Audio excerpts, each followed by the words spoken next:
Antes de entrarmos no assunto desse vídeo, nós, do canal da família Reimann, queremos desejar para você uma feliz e abençoada Páscoa da ressurreição de nosso Senhor Jesus Cristo. Ele vive, Ele reina, Ele está no meio de nós. Aleluia, aleluia. Aleluia, aleluia. Mas, Reimann, alguém vai perguntar, pode desejar Feliz Páscoa se a Páscoa foi domingo passado? Ah, hoje já é terça-feira, né? Hoje é terça-feira. Hoje é terça-feira. Mas sabe o quê? Pode sim, porque nós estamos vivendo o tempo pascal, o tempo da Páscoa. Carol, quanto tempo é o tempo pascal? O tempo pascal, ele dura 50 dias. Nossa, 50 dias! Então você ainda tem bastante tempo para desejar Feliz Páscoa. Pro vizinho, pro primo, pro amigo, pro avô que mora longe, dá tempo ainda de desejar Feliz Páscoa para todo mundo. Com certeza. É muita alegria, né, gente? É muita coisa.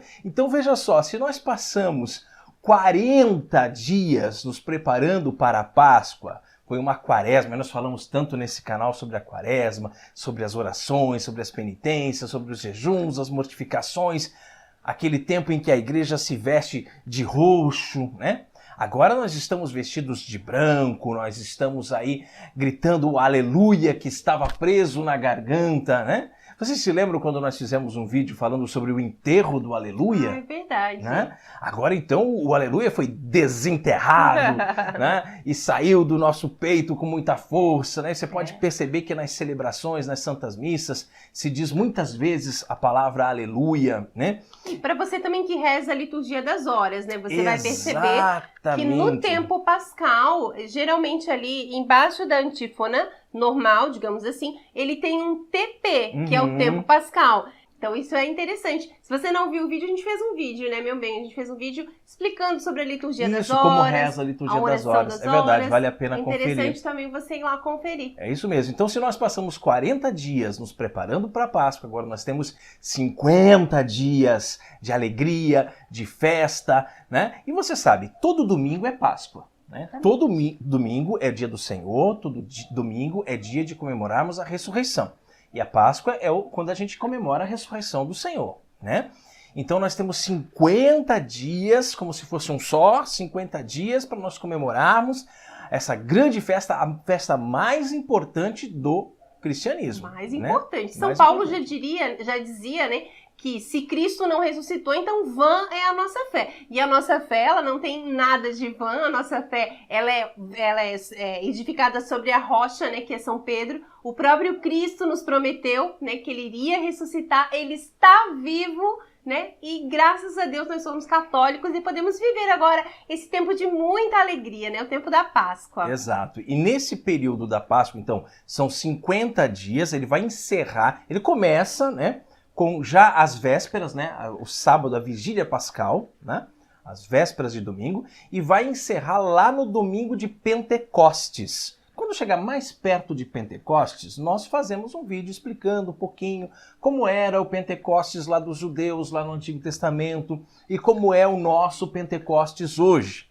Mas é importante você saber que a palavra Pentecostes vem do grego e significa 50. Né? Então, 50 dias depois da Páscoa, nós temos a festa de Pentecostes. Dentro deste período, nós temos também a ascensão de Jesus aos céus, né? Porque Jesus ressuscitou, ele vai aparecer para os seus discípulos, ele vai confirmar a fé de Pedro. Pedro, tu me amas? Né? E aí depois ele vai ascender aos céus. Então, dentro do período aí dos 50 dias, antigamente tinha uma tradição que dizia que era no 40º dia, mas liturgicamente, né, um domingo antes do domingo de Pentecostes, tá? Então nós temos aí, do domingo da Páscoa até o Pentecostes, 7 semanas, né? Então 7 vezes 7, 49, né? São os 50 dias que forma aí, tá? Mas tão importante, ou até mais importante do que todo o período de 50 dias, são os primeiros 8 dias, que é o que nós chamamos de oitava, tá?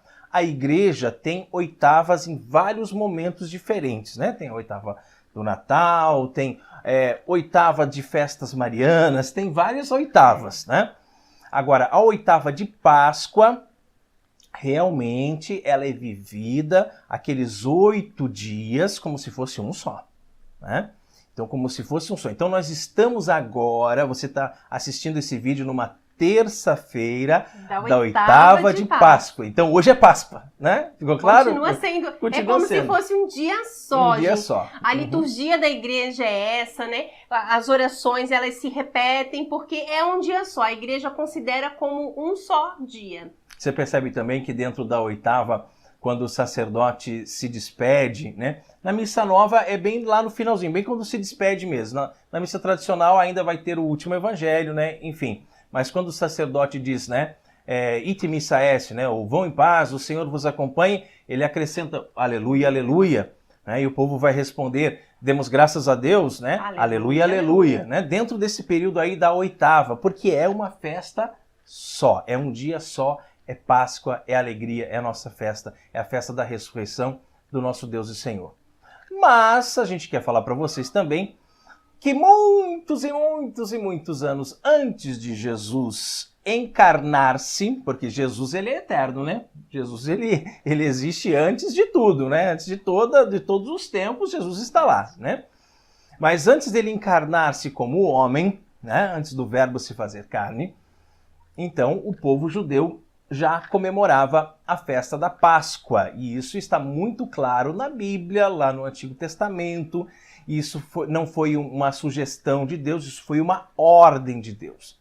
Deus deu uma ordem a Moisés, deu uma ordem ao povo de que eles deveriam todos os anos comemorar a festa da Páscoa. E em detalhes, nós não vamos entrar aqui nos detalhes, né? Porque são histórias já muito conhecidas. Como diz a Carol, vamos ficar aqui chovendo no molhado, né? Falando coisas que as pessoas já sabem e já conhecem, né? Detalhes de como que deveria ser a preparação, né, da ceia, da Páscoa, enfim, né? Mas tem algumas coisas que é importante a gente falar, né? Porque nós sabemos que o Antigo Testamento, ele nada mais é do que uma prefiguração do Novo. É uma preparação para a vinda do Messias, né? Então o povo estava passando por uma pedagogia, digamos assim, né? O Deus pedagogo, né? Que estava ensinando as pessoas, preparando elas para a vinda do seu filho. E aí a gente tem a Páscoa, onde é sacrificado um cordeiro, né? Então para a ceia, para o prato principal, né? Claro, tem os pães ázimos, tem as ervas amargas, tem o vinho, mas o prato principal é um cordeiro assado às pressas, ou seja, mal assado, mal passado, como a gente chama, né? Assado às pressas. E esse cordeiro, ele tem algumas características. É um cordeiro macho, de até 1 ano, todo branquinho, todo purinho, sem nenhuma manchinha, tá? Então, um cordeiro macho, puro, limpo, sem mancha. Quando a gente fala isso, de quem que você lembra? Do próprio Cristo. Do próprio Cristo, né?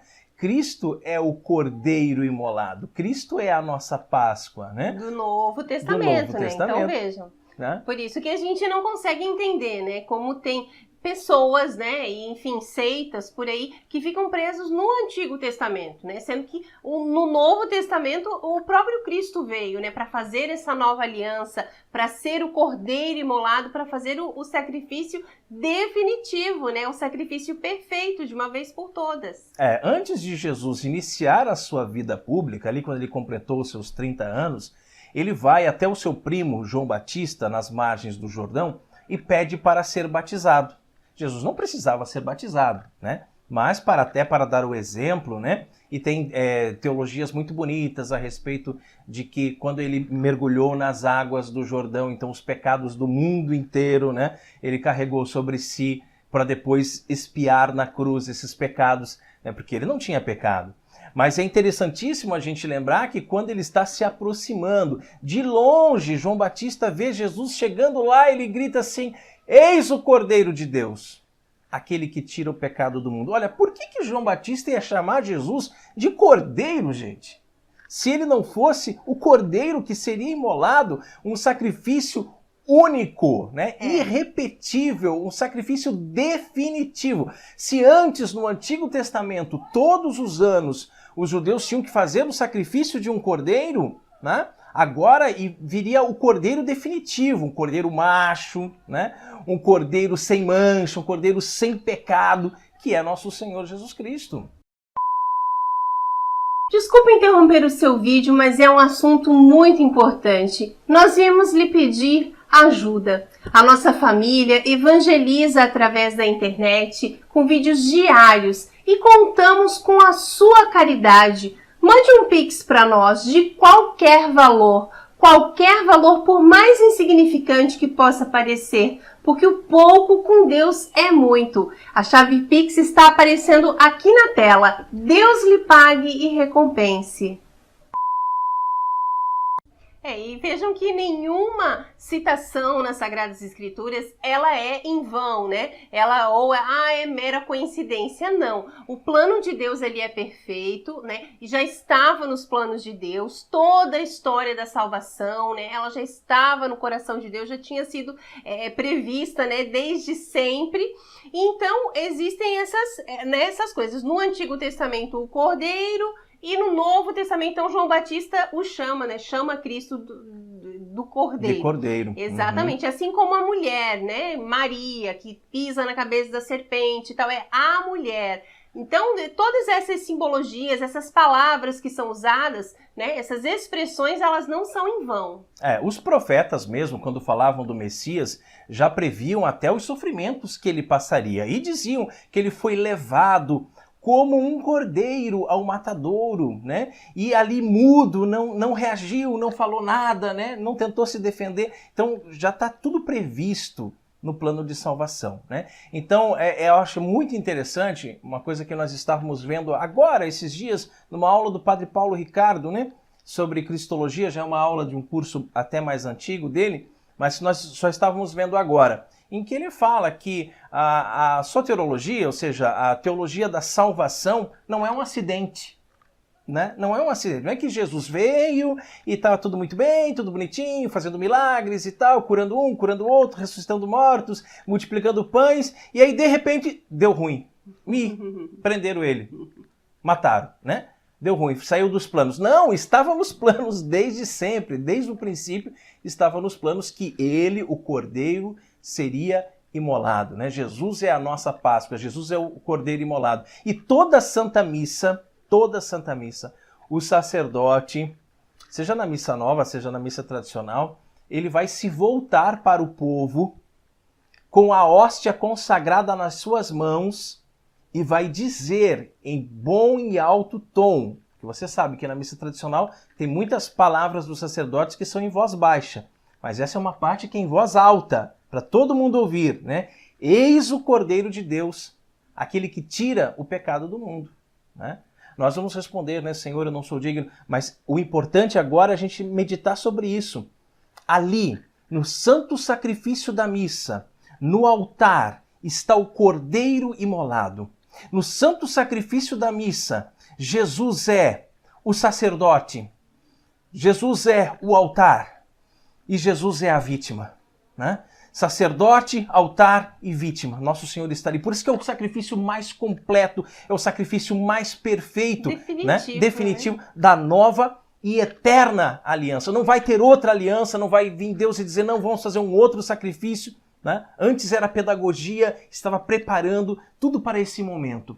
Então quando você, meu irmão, minha irmã, quando você está assistindo o santo sacrifício da missa, claro, nesses tempos difíceis que a gente está vivendo, muitos não têm as igrejas abertas, não têm a missa presencial, mas mesmo que você assista pela internet, mesmo que você assista uma transmissão online, uma transmissão ao vivo, você está assistindo aquele sacrifício do Cristo, sacerdote, altar e vítima, você pode ter certeza que aquele momento é o melhor momento da sua vida, né? Aquele é o ápice da sua vida, não tem nada de melhor que vai acontecer, né? São Francisco de Assis dizia, não vejo mais nada de bom, não vejo mais nada de belo, materialmente falando-se, além do sacrossanto corpo e do preciosíssimo sangue de nosso Deus e Senhor Jesus Cristo nas mãos do sacerdote, né?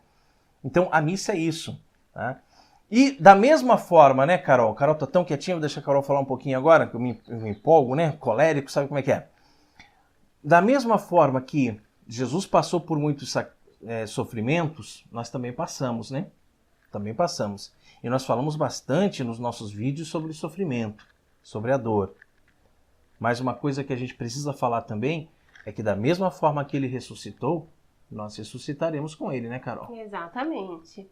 Cristo nos prometeu isso, né? Então, ele encarnou-se, né? Esteve aqui, carregou sobre si os nossos pecados. Então, isso é muito bonito de nós vivermos e aceitarmos isso, né, na nossa vida. E por isso que, assim, aqui nesse mundo nós temos tempo para tudo, né? Como nós falamos na Quaresma, nós vimos falando muito sobre a penitência, a mortificação, e agora é o tempo de alegria. Na verdade, essa alegria, ela acompanha o católico, ela acompanha por toda a vida, né? Nós precisamos ser alegres, nós precisamos transmitir essa alegria de Cristo, porque Cristo ressuscitou, apesar de, claro, nós vivermos, né, cada etapa da nossa vida, da nossa fé, né, nós precisamos viver, mas essa alegria, ela nos acompanha para sempre, principalmente por essa promessa de Cristo, de que nós, né, vamos viver eternamente, que a morte não é um fim, né, que nós viveremos, a nossa alma é eterna e nós precisamos trabalhar pela nossa eternidade, né? Se a morte não é o fim, a morte ela é uma passagem, certo? Passagem. É isso que significa a palavra Páscoa. Páscoa é passagem. Se para os judeus essa passagem era a passagem da escravidão para a liberdade, porque eles eram escravos no Egito e foram libertos, para o cristão também é de escravidão para a liberdade, sim. Por quê? Porque éramos escravos do pecado e hoje somos livres graças a Jesus que nos libertou. Mas também é a passagem da morte para a vida, porque Jesus esteve verdadeiramente morto, ele foi sepultado e ele tornou a viver. E da mesma forma nós vamos morrer, esta carne vai morrer, tá? E nós vamos ressuscitar para viver eternamente ao lado de Jesus nos céus. Por isso que existe aquela passagem tão bonita que diz, né, no Evangelho, para que se preocupar com aqueles que matam o corpo? Deveríamos nos preocupar com aqueles que podem levar à perdição da alma. Tantas pessoas, né, Carol, desesperadas por causa dessas doenças, desses pandemônios que estão aí por aí, e porque não pode pegar, porque vai morrer, porque isso, porque aquilo, preocupados tanto com o corpo. Claro, devemos nos preocupar sim com o nosso corpo, mas é uma preocupação exagerada, né? Parece que não tem fé, parece que não acredita na vida eterna, parece que não acredita que depois disso aqui tem uma continuação, né? E não é uma continuação de 10 dias, de 5 dias, é eterna, é a eternidade que você vai passar ao lado de nosso Senhor. Aqui nós vivemos 60 anos, 70 anos, 80 anos, né? Não sei quanto tempo cada um vai viver, só Deus sabe, né? Bem, gente, nós prometemos para vocês que iríamos falar nesse vídeo sobre a tríplice Páscoa, né? A Páscoa do judeu, com o cordeiro imolado, de 1 ano, sem manchas, todo purinho, todo branquinho. Uma ordem que Deus deu lá para Moisés e que os judeus vêm repetindo isso até os dias de hoje, né? Todos os anos. A Páscoa cristã, a festa da ressurreição de nosso Deus e Senhor Jesus Cristo, porque nada é por acaso, e Jesus, ele ressuscitou coincidentemente, exatamente no dia da Páscoa dos judeus, né? Para dar um novo significado a essa festa, um novo significado à Páscoa. Então a festa da ressurreição, a festa maior, a nossa grande alegria que Jesus está vivo, né? Está vivo entre nós, está vivo no céu, à direita de Deus Pai Todo-Poderoso, está vivo na hóstia consagrada, né? Sobre o véu do sacramento. E também nós iríamos falar um pouquinho sobre a nossa Páscoa. Passamos por dores, passamos por sofrimentos, vivemos esse vale de lágrimas, mas temos que ter a fé na ressurreição, né? Porque nós vamos, né? Vamos ressuscitar junto com o nosso Senhor Jesus Cristo. Mas para nós encerrarmos esse vídeo, porque ele já está longo demais, né? Nós queremos falar de uma quarta Páscoa, que é a Páscoa do comércio, né? Tudo é transformado em comércio, tudo é transformado em vendas, tudo é transformado em ganhar dinheiro, em fazer lucro. Então tome cuidado com isso, tá? A gente podia até um dia, não prometo quando, tá? Que é tanta coisa que a gente tem para fazer, gravar um vídeo e falar um pouquinho mais da origem pagã do coelhinho, né? Que era uma lebre, agora é coelho, né? Que vem dos rituais pagãos antigos, daqueles cultos da deusa, da natureza, etc, etc. E que isso aí entrou dentro da nossa festa de Páscoa, infelizmente, né? Esse culto aí do ovo de chocolate, né? Não sei como é que um coelho, que é um mamífero, bota um ovo, né? Um ovo de chocolate daquele tamanho, só se for, né, o dinossauro da Páscoa, o avestruz da Páscoa, para botar um ovo daquele tamanho. Mas enfim, não se deixe enganar pelo comércio, viva uma Páscoa verdadeira, viva a Páscoa da ressurreição de nosso Senhor. Não se preocupe em comprar chocolate para os seus filhos. Tá tão caro, né? Tá tudo... A gasolina tá cara, né? O gás de cozinha tá caro, né? O chocolate tá caro, né? Se você for comparar, por exemplo, né, Carol? Quem é dona de casa tá sempre, sabe sempre o preço de tudo. Eu vou no mercado, não sei o preço de nada. A Carol disse, isso aqui tá mais barato no outro mercado, vamos lá. Mas como é que você decora essas coisas todas, né? Tá tudo na cabeça dela, ela sabe os preços de tudo, né? Mas se você for fazer uma comparação simples, quantos gramas tem um ovo daquele de chocolate, né? Quantas barras de chocolate você compraria com aquele mesmo valor? Ou caixas de bombons. Exatamente, ou pacotes de bombons, enfim, porque o ovo daí ele é super valorizado, porque estamos na Páscoa, mas eu até agora não entendi muito bem essa relação do ovo com a Páscoa aí, né? Será que no dia que Jesus ressuscitou tinha vários coelhinhos pulando, saltitando e deixaram, né, ovinhos? Quando São Pedro chegou no túmulo, encontrou o túmulo vazio, né? Aí tinha um coelhinho lá pulando e deixando os ovinhos de chocolate para ele, né? Gente, isso não faz o menor sentido. É a mesma coisa o Papai Noel, né? Mas aí a gente deixa para falar sobre isso no Natal, tá bem? Então eu espero que vocês tenham entendido essa nossa mensagem, né? Se você gostou desse vídeo, deixa aí o seu like, compartilha com seus amigos, comenta aqui o que você achou, né, do nosso vídeo de hoje, da nossa história de hoje. Vocês percebem que a gente está numa alegria assim muito eufórica porque Jesus ressuscitou, né? E espero que a gente possa compartilhar um pouquinho dessa alegria com vocês. Glória ao Pai, ao Filho e ao Espírito Santo, assim como era no princípio, agora e sempre, por todos os séculos dos séculos. Amém. E lembre-se que amanhã, ao meio-dia, tem vídeo novo aqui no canal, Orando com o Padre Pio.